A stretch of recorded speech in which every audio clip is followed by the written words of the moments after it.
Estevão, discípulo de Cristo, foi o primeiro mártir. Ele foi um dos 7 diáconos em Jerusalém. Um homem cheio de fé e da sabedoria de Deus.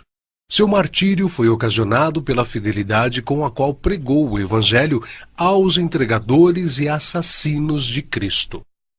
Foram excitados eles a tal grau de fúria que o expulsaram para fora da cidade e o apedrejaram até matá-lo.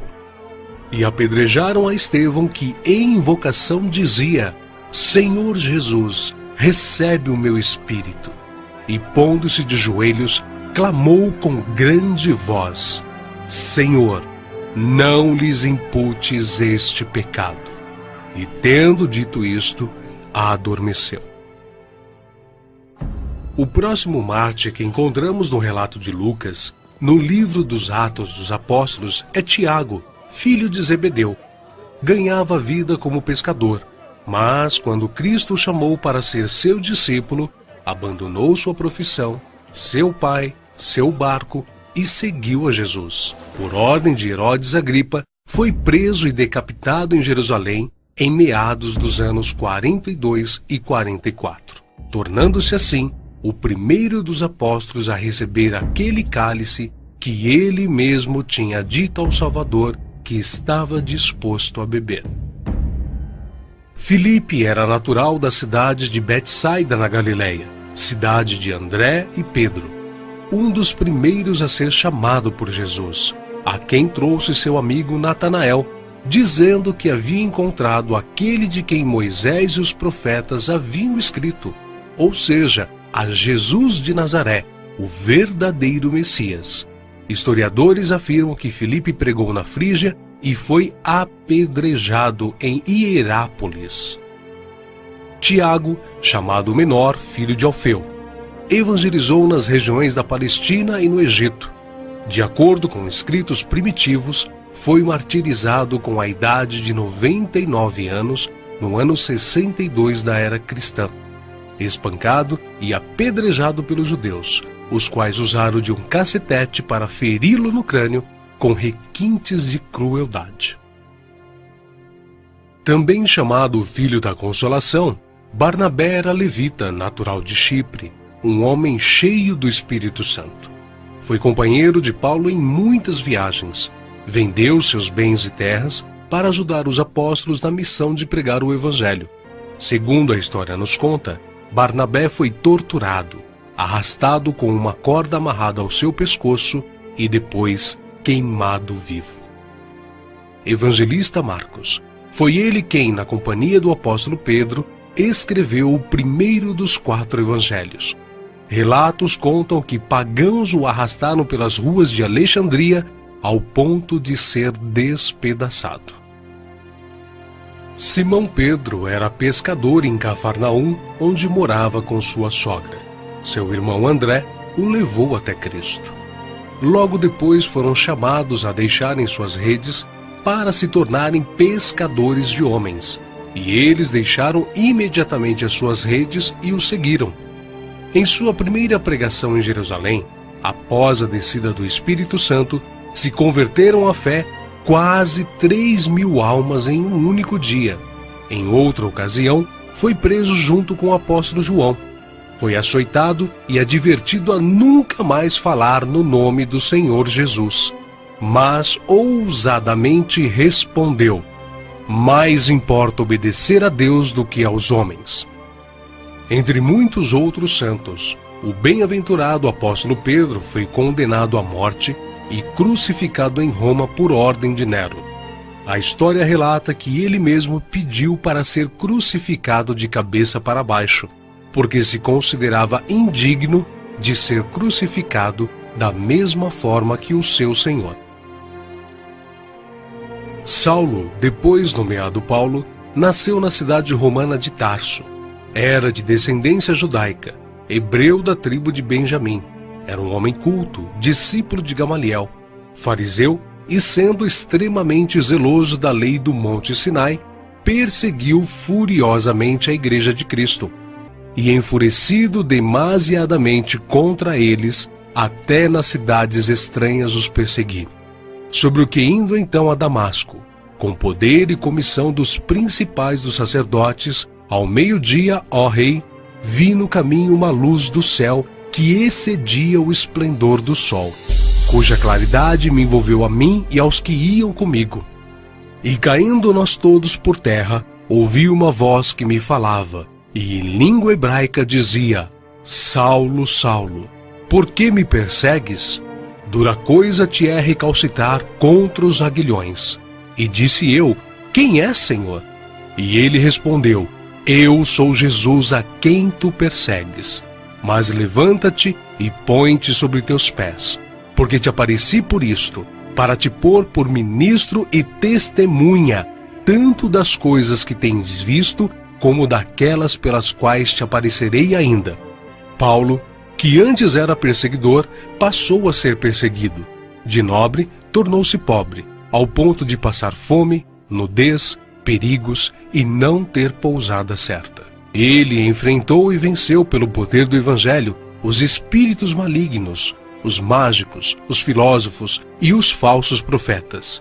Ele não temia homem algum, grande nem pequeno, nobre nem ignóbil, judeu nem grego, mas ensinava a palavra de Deus com toda a sinceridade, sem respeitar a aparência dos homens, para ser um servo de Cristo. Os seus feitos estão registrados não somente nas Sagradas Escrituras, mas também na história, principalmente na Grécia. Sua jornada entrou na etapa final em Jerusalém, em torno de 60 depois de Cristo. Vítima de inveja, ele foi preso e acusado de violar a lei judaica. Paulo, na sua prisão em Roma, escreveu a Timóteo, a quem carinhosamente chamava de filho espiritual, uma de suas últimas cartas, dizendo que sua hora havia chegado. Porque eu já estou sendo oferecido por aspersão de sacrifício, e o tempo da minha partida está próximo. Combati o bom combate, acabei a carreira, guardei a fé. Desde agora a coroa da justiça me está guardada, a qual o Senhor, justo juiz, me dará naquele dia, e não somente a mim, mas também a todos os que amarem a sua vinda. Segundo os registros antigos, Paulo foi decapitado a mando do imperador Nero, mas suas cartas continuam vivas, testificando da verdade e do amor de Cristo até os dias de hoje.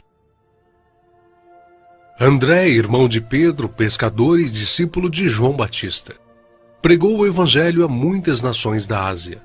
Mas, ao chegar a Acaia, foi preso e crucificado numa cruz em forma de X. Daí, então, a origem do termo de Cruz de Santo André. Bartolomeu tem sido identificado muitas vezes na Bíblia como Natanael. Era natural de Caná da Galileia. Recebeu de Jesus uma palavra edificante. Eis aqui um verdadeiro israelita, em quem não há dolo. Exerceu seu ministério na Anatólia, Etiópia, Armênia, Índia e Mesopotâmia.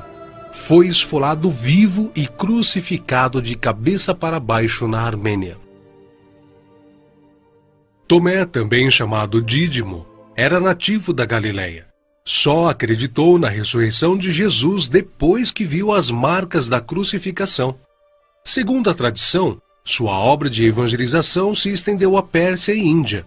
Consta que seu martírio se deu por ordem do rei de Milapura, na cidade indiana de Madras, no ano 53 da era cristã. Foi lançado em uma fornalha. Mateus, filho de Alfeu, também chamado de Levi. Mateus foi cobrador de impostos, um publicano nos domínios de Herodes Antipas, em Cafarnaum. Os publicanos eram odiados pelos judeus, os quais consideravam esta profissão desonesta, pelo fato de se sentirem obrigados a terem que pagar impostos aos romanos. Mateus ganhava vida nesta profissão, mas Cristo o encontrou, ordenando-o que o seguisse. Mateus então abandonou seu emprego público, deixando tudo para seguir ao Senhor. Escreveu seu evangelho na língua hebraica, que foi depois traduzido para o grego por Tiago, o menor. Mateus percorreu a Judéia, a Etiópia e a Pérsia, pregando e ensinando. Segundo alguns historiadores, ele foi cravado na terra e decapitado na Etiópia. Simão Zelote era um homem que pertencia a um grupo de pessoas insurgentes, revolucionários contra o governo de Roma. Foi crucificado no fim da perseguição iniciada por Nero. Matias foi escolhido pelos apóstolos a preencher a vaga deixada por Judas. Quanto ao seu martírio, alguns escritores afirmam que os judeus o acusaram de ter blasfemado contra a lei e contra Moisés, sendo por isso sentenciado pelo sumo sacerdote a ser amarrado numa cruz e apedrejado, e por último, decapitado. O médico e evangelista Lucas foi autor do evangelho que leva seu nome e do livro de Atos. Viajou com Paulo por vários países. Relata a história que ele foi pendurado em uma oliveira pelos idólatras sacerdotes da Grécia. João, o discípulo amado, era irmão de Tiago e também pescador. Quando Cristo o chamou, ele não hesitou em imediatamente deixar suas redes, o barco e seu pai, junto com seu irmão. Foi com Pedro e Tiago, um dos discípulos mais íntimos do Senhor. Mas, sendo da vontade de Deus que seus filhos cheguem à glória através de muita tribulação e grandes dificuldades, João também não escapou. Foi enviado de Éfeso a Roma, sendo lançado num caldeirão de óleo fervente. Escapou de forma milagrosa e sem dano algum. O imperador Domiciano o enviou depois à ilha de Patmos, local destinado aos piores infratores da sociedade na época, onde recebeu então as visões do Senhor escritas no livro de Apocalipse. Nerva, o sucessor de Domiciano, o libertou. Foi o único apóstolo que escapou de uma morte violenta, morrendo de velhice. E apesar de todas essas contínuas perseguições e terríveis castigos, a igreja crescia e se espalhava por todo o Império Romano, arraigada na doutrina dos apóstolos e regada com o sangue dos santos. Tertuliano, um dos escritores da antiguidade, chegou ao ponto de dizer: "O sangue dos mártires é como a semente da igreja."